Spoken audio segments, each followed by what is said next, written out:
Hi, this is Kyrie Kudaba recording for Digital Logic Design Lab. That's 2300L. Today I'm working on activity 4.4, the load shift register using 4D flip-flops.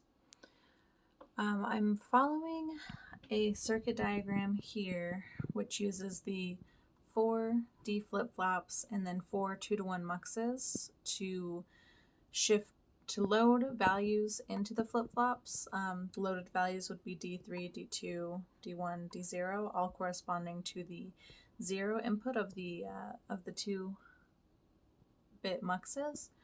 And then the shift values all correspond to the Q or output of the D flip-flops that would go to the next flip-flop. So the first flip-flop gives a value for the second flip-flop, the second gives a value for the third, and so on. Following this diagram, I have unfortunately been unable to build a successful circuit. For some reason, my loaded LED is reading 0010 instead of, we are supposed to be able to load 0100 and then get it to shift to 1011 by the fourth time clock cycle after that.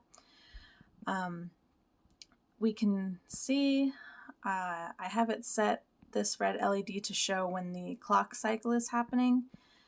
And then this closer LED I have set to be to show the SER input, which would be 1 or 0 into the first mux here, which would be the shift value that gets pushed into the flip-flop.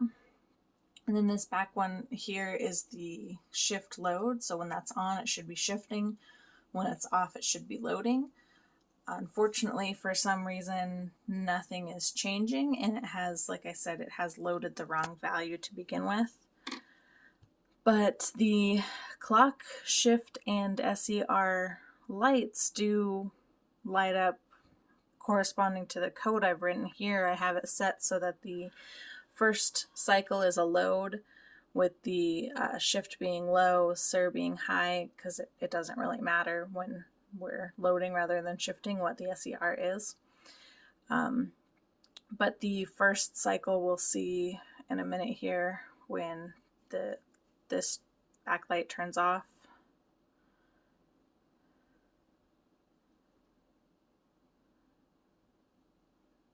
Right here, I believe. So this would be loading 0100, and then it should be loading a 1. So this LED would be 1001, loading another 1. Then it should load a 0 once SER turns off, and it should load another 1 the fourth clock cycle. So if it were working right, and I've rebuilt the circuit a couple times, I'm not entirely sure what's going on, it would be reading, to start off, a load value of 0100, and after 4 clock cycles after that, it would be 1011. I haven't been able to do it on this breadboard, but I have been able to do it on Circuitverse. We can see if I do a slower input clock rather than a quick alternating clock, just to see what's happening. We've got 4 D flip-flops set up, 4 muxes leading into them, a load value of 0100. If we put a clock cycle on, it'll load that value. We can see the outputs here, 0100. And then we want to see, if I turn the shift on and do another clock cycle with SER on, it should change the LEDs to 1010. One more time will give us 1100. This would be the third clock cycle. If I turn SER off, we'll get 0110. And then the fourth clock cycle, turning SER back on, we would get the desired 1011 value. So the setup should work as intended. Unfortunately, I have just not been able to do it on the breadboard.